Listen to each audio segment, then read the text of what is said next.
శ్రీగురుభ్యో నమ. శ్రీమన్మహాగణాధిపతయే నమ. వాల్మీకి మహర్షి విరచిత శ్రీమద్ రామాయణాంతర్గత బాలకాండలో 3వ సర్గ. ఇందులో రామాయణ కావ్యకథా సంగ్రహాన్ని తెలియజేస్తున్నాడు వాల్మీకి మహర్షి. శ్రుత్వా వస్తు సమగ్రం తత్ ధర్మాత్మా ధర్మసంహితం వ్యక్తమన్వేషతే భూయో యద్వృత్తం తస్య ధీమతః.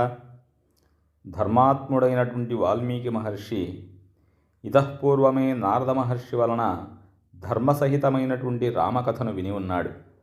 మహానుభావుడైనటువంటి శ్రీరామచంద్రుని యొక్క వృత్తాంతంలో ఇంకనూ విశేషాంశములు ఏవైనా కలవేమో అని ఆలోచిస్తున్నాడు. ఉపస్పృశ్యోదకం సమ్యక్ ముని స్థిత్వా కృతాంజలి ప్రాచీనాగ్రేషు దర్భేషు ధర్మేణాన్వేషతే గతిం. ఆ మహర్షి తూర్పు వైపు కొనలు కలిగినటువంటి దర్భలపై కూర్చొని విద్యుక్తముగా ఆచమనము చేసి భగవంతుణ్ణి స్మరిస్తూ నమస్కరించాడు. తరువాత తన తపశ్శక్తి చేత అంటే దివ్య దృష్టితో రామకథా రీతిని గూర్చి ఆలోచన చేయసాగాడు. రామలక్ష్మణ సీతాభీరాజ్ఞా దశరథేన చ సభార్యేణ సరాష్ట్రేణ యత్ప్రాప్తం తత్ర తత్వతః హసితం భాషితం చైవ గతిర్యాయచ్చ చేష్టితం తత్సర్వం ధర్మవీర్యేణ యథావత్ సంప్రపశ్యతి. సీతారామలక్ష్మణులు, దశరథ మహారాజు, అతని భార్యలు, ఆయన రాజ్య ప్రజలు మొదలైనటువంటి వారిని గూర్చి వారి ప్రసన్న దరహాసాలను, మధుర భాషణములను, గంభీర గమనములను, కార్యకలాపములను మొదలైనటువంటి వాటిని గూర్చియు బ్రహ్మవర ప్రభావము చేత యోగదృష్టితో యథాతథముగా కన్నులకు కట్టినట్లు ఆ మహర్షికి విదితమయ్యింది. స్త్రీ తృతీయేన చ తథా యత్ప్రాప్తం చరతా వనే సత్యసంధేన రామేణ తత్సర్వం చాన్వవైక్షత తతః పశ్యతి ధర్మాత్మా తత్సర్వం యోగమాస్థితః పురా యత్తత్ర నిర్వృత్తం ప్రాణావామలకం యథా. సత్యసంధుడైనటువంటి శ్రీరాముడు సీతాలక్ష్మణులతో కలిసి దండకారణ్యమునకు వెళ్ళుటను, జరిగిన సంఘటనలను అన్నిటినీ కూడా ఆ తపస్వి దర్శించాడు. అంతట ధర్మాత్ముడైనటువంటి వాల్మీకి యోగశక్తి ప్రభావముతో రామాయణ సంఘటనములన్నీయును ఆమూలాగ్రముగా కరతలామలకములయ్యాయి. తత్సర్వం తత్వతో దృష్ట్వా ధర్మేణ సమహాద్యుతి అభిరామస్య రామస్య చరితం కర్తుముద్యతః కామార్థగుణ సంయుక్తం ధర్మార్థగుణ విస్తరం సముద్రమివ రత్నాఢ్యం సర్వశ్రుతి మనోహరం. శ్రీరాముని గుణములను యోగదృష్టితో దర్శించి సంతోషమున వెలుగొందుచున్న వాల్మీకి మిక్కిలి మనోహరుడైన శ్రీరాముని యొక్క చరిత్రమును రచించుటకు పూనుకున్నాడు.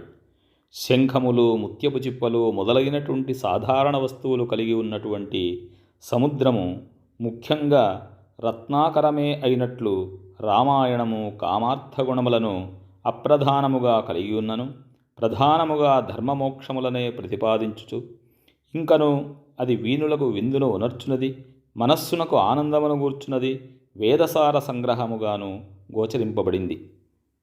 స యథాకథితం పూర్వం నారదేన మహర్షిణా రఘువంశస్య చరితం చకార భగవాన్ ఋషి జన్మ రామస్య సుమహత్ వీర్యం సర్వానుకూలతాం లోకస్య ప్రియతాం క్షాంతిం సౌమ్యతాం సత్యశీలతాం. నారద మహర్షి ఇదివరలో చెప్పినటువంటి రీతిగా పరమ పూజ్యుడైనటువంటి వాల్మీకి మహర్షి రఘువంశమున అవతరించినటువంటి శ్రీరాముని యొక్క చరితమును రచించెను. దశరథుని తపఃఫలముగా శ్రీ మహావిష్ణువు రఘువంశంలో శ్రీరాముడుగా అవతరించుట, తాటకాది రాక్షసులను వధించుట, ఆయన పరాక్రమము, అందరికీ అనుకూలముగా ఉండేటువంటి సత్ప్రవర్తన, అందరి ప్రేమలను చూరగొనుట, ఇతరుల యొక్క అపరాధములను మన్నించుట, ఎల్లరనూ అనుగ్రహించు లక్షణము, సత్యస్వభావము మొదలైనటువంటి విషయములను ఈ కావ్యములో మహర్షి వర్ణించాడు. నానాచిత్రకథాశ్చాన్యాః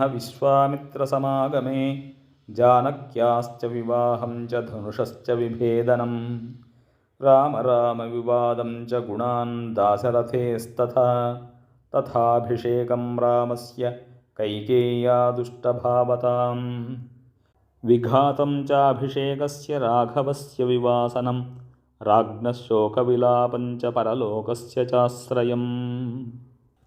శ్రీరామ కథకు అనుగుణముగా తదితరములైనటువంటి విచిత్ర కథలను రామలక్ష్మణులు విశ్వామిత్రుని వెంట వెళ్ళి యాగ సంరక్షణ చేయుటను, రాఘవుడు శివధనుర్భంగము గావించుటను, జానకి ఊర్మిళ మాండవి శృతకీర్తులతో జరిగినటువంటి రామ లక్ష్మణ భరత శత్రుఘ్నుల వివాహములను, శ్రీరామ పరశురాముల యొక్క సంవాదమును, అదేవిధముగా శ్రీరాముని ఉదాత్త గుణములను కవి వర్ణించాడు.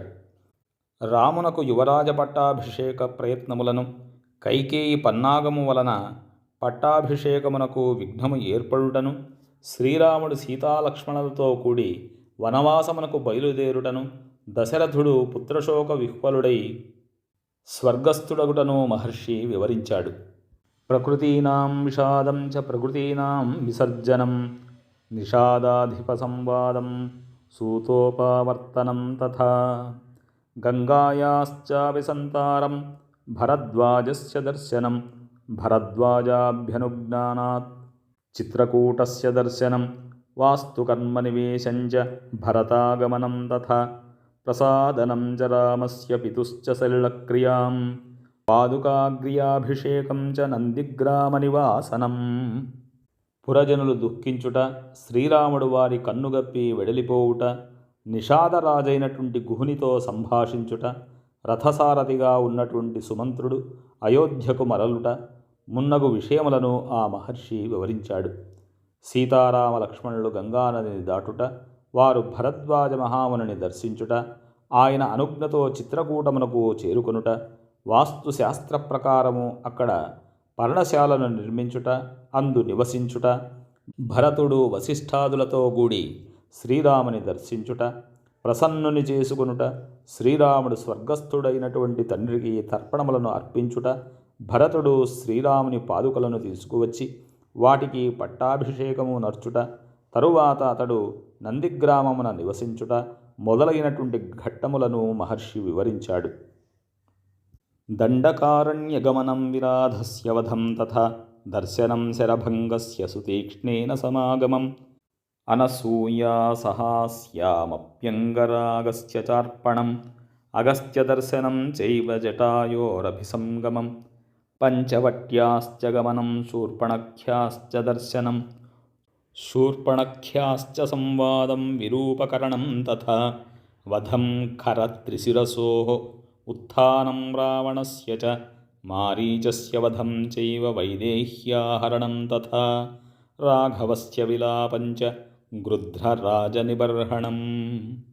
శ్రీరాముడు సీతాలక్ష్మణులతో దండకారణ్యమున ప్రవేశించుట, విరాధుని వధించుట, శరభంగుని దర్శించుట, సుతీక్ష్ణుణ్ణి కలుసుకొనుట, అత్రి మహర్షి ఆశ్రమమునకు చేరుట, అక్కడ అనసూయాదేవి సీతాదేవికి దివ్య చందనాదులను సమర్పించుట, అగస్త్య మహామునుని దర్శించుట, ఆయన నుండి ధనుర్బాణములను గైకొనుట, జటాయువుతో సమాగమము, పంచవటిలో నివాసము, శూర్పణఖ రాక మొదలైనటువంటి విషయములను తెలుపబడినవి.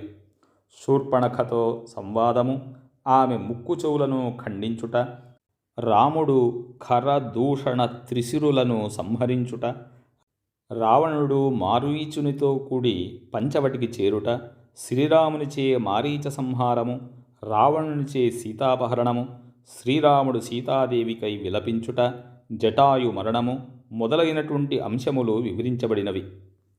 కబంధ దర్శనం చైవ పంపాయాశ్చాపి దర్శనం శబర్యా దర్శనం చైవ హనుమద్దర్శనం తథా విలాపం చైవ పంపాయాం రాఘవస్య మహాత్మనః ఋష్యమూకస్య గమనం సుగ్రీవేణ సమాగమం ప్రత్యయోత్పాదనం సఖ్యం వాలి సుగ్రీవ విగ్రహం వాలి ప్రమథనం చైవ సుగ్రీవ ప్రతిపాదనం తారావిలాపం సమయం వర్షరాత్ర నివాసనం. కబంధుని శబరిని దర్శించిన పిమ్మట శ్రీరాముడు దుఃఖముతో పంపాతీరమునకు చేరుట, హనుమంతుణ్ణి కలుసుకొనుట, ఋష్యమూక పర్వతమునకు చేరి సుగ్రీవుని కలియుట, రామ సుగ్రీవ మైత్రి పరస్పర ప్రతిజ్ఞలు, సుగ్రీవునకు రాముడు తనపై విశ్వాసము కలిగించుట, వాలి సుగ్రీవుల యొక్క యుద్ధము, రామునిచే వాలి వధ, సుగ్రీవుని కిష్కింధకు రాజును చేయుట, తారా విలాపము, రామలక్ష్మణులు వర్షాకాలములో ప్రస్రవణగిరిపై గడుపుట మొదలైనటువంటి ఘట్టములు వివరించబడినాయి. కోపం రాఘవసింహస్య బలానాం ఉపసంగ్రహం దిశః ప్రస్థాపనం చైవ పృథివ్యాశ్చ నివేదనం అంగుళీయకదానం చ వృక్షస్య బిలదర్శనం ప్రాయోపవేశనం చాపి సంపాతేశ్చాపి దర్శనం పర్వతారోహణం చైవ సాగరస్య చ లంఘనం సముద్రవచనాచ్చైవ వైనాకస్య చ దర్శనం రాక్షసీతర్జనం చైవ ఛాయాగ్రాహస్య దర్శనం సింహికాయాశ్చ నిధనం లంకామలయదర్శనం రాత్రౌ లంకాప్రవేశం చ ఏకస్యాపి విచింతనం ఆపానభూమిగమనం అవరోధస్య దర్శనం దర్శనం రావణస్యాపి పుష్పకస్య చ దర్శనం.